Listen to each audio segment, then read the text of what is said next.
So I was actually working up at Pittsburgh, at University of Pittsburgh, on a project to develop a game for middle school girls to get them interested in science and technology.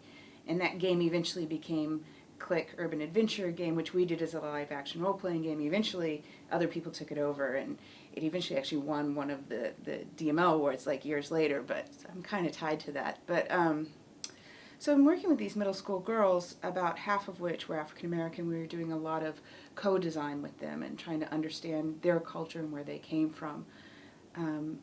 And I realized that we had a lot of research on girls in gaming. Like, that was very cutting edge at that point in time. In 2005, a lot of people were publishing, but we didn't have anything on African Americans in gaming, and I wanted to understand a little bit more. So I went, to the literature, as one does, and there was nothing out there on African Americans in gaming. And as we do as researchers, that was very exciting to me because it means there's some potential there. So I started to look at it, and I'm like, well, I know that young African American game a lot, but they're not going into technology because of all their gaming. That was my assumption. And when I did look at some of the demographic information, yeah, young African American men and Latino men actually game the most hours per week of any other group, but they are not well represented in computing or other technology fields. So unlike the common wisdom of the time is if you could get people gaming like young Asian and Caucasian men, then they're going to go into technology. That wasn't really proving true, which is a great question to start to look at. So we were in Pittsburgh. There was a large African American population, and I don't speak Spanish, so I focused with the African American men. What I found when I looked at observing how they were gaming and how they talked about gaming, they talked about gaming the same way they talked about sports. So there was a strong sense of sportsmanship. They played a lot of sports games on console systems. They didn't hack the games. They never played around with the rules at all. They never looked at strategy guides or anything about modifying any of the computation underneath the game. And at that point, I was looking for a graduate program, and I went to Georgia Tech, and I'm working with Dr. Bruckman there. So we started to explore this issue of sportsmanship a little more closely, and how people, their practice of playing games rather than just playing or not playing. I talked to a lot of computer scientists and did a large-scale survey with undergraduates in computer science, engineering, and humanities.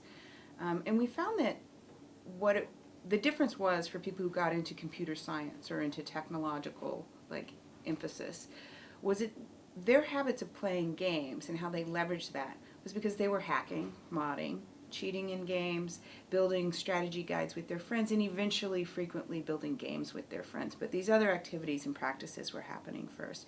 And that's how they started looking at computation. And that was what the difference was.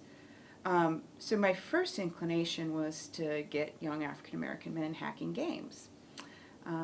But, reflecting on that a little bit, it's not the right approach. I needed to step back and kind of appreciate their own cultural values and what they brought to their play practices.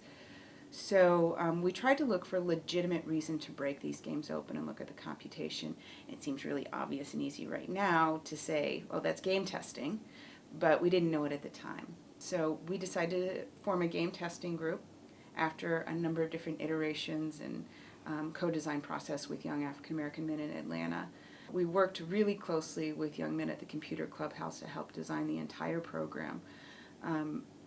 And it's called the Glitch Game Testers.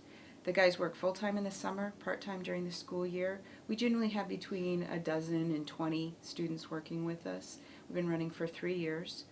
And they get paid $8 an hour testing real games for real game companies. We also include an hour of computer science coursework kind of each day. It's more workshop-y than a normal class would be.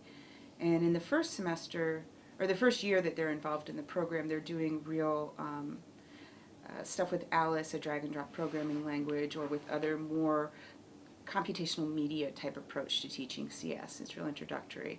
And then the guys who finished their first year asked us to take more advanced computer science, which is a great thing. And so we have been teaching them advanced placement computer science in order for them to take the test at the end of their year. We've had kind of amazing results. Nobody's dropped out of high school. Of the 16 guys who have graduated from high school, 15 have gone to college. And of those 15, 13 are in computing-related majors.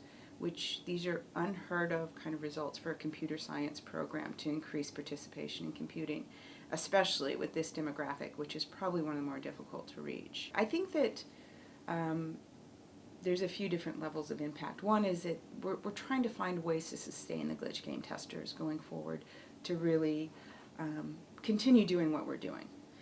I think that there is a lot that I found in my research that will apply specifically to how we work with and teach young African American men, and the kind of things that move them beyond what I'm looking at is their motivation to not learn. They're actively choosing to not learn in schools because it's not cool, because it places them in a position that they don't want to be in their families. They don't want to be the intellectual one in the family.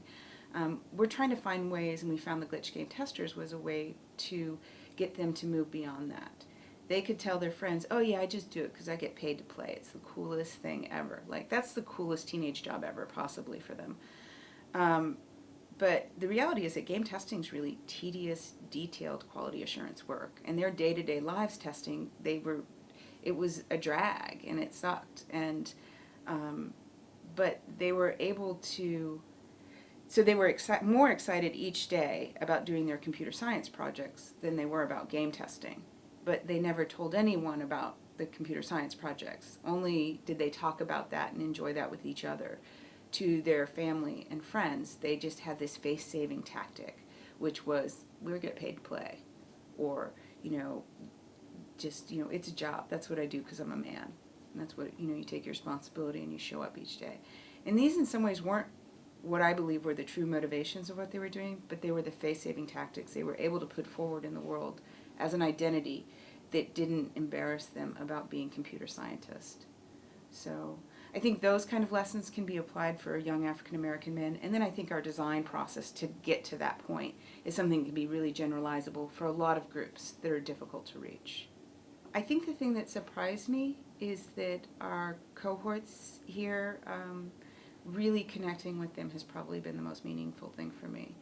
And it wasn't that I didn't think I'd like them or anything like that, but we connected on a level that I didn't expect, and coming from different disciplines and different backgrounds, everybody was extremely open and collaborative, and there wasn't no competition, no judgment. We were just really able to share our resources in a way that I think that if we'd all been come from exactly the same discipline, it might have been more difficult, but because we knew we were bringing in different things, it was great. The other thing is that the mentors that worked with us were fantastic, and they spent time on our work.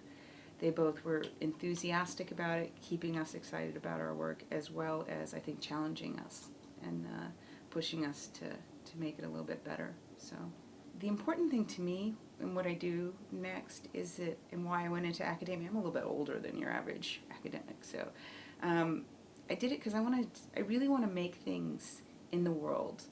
And I'd like to continue making things that I feel make a difference in the world and make it a little bit better place. That's probably not what most academics are after, but I think that that's an important part and an important thing that academics need to focus on too.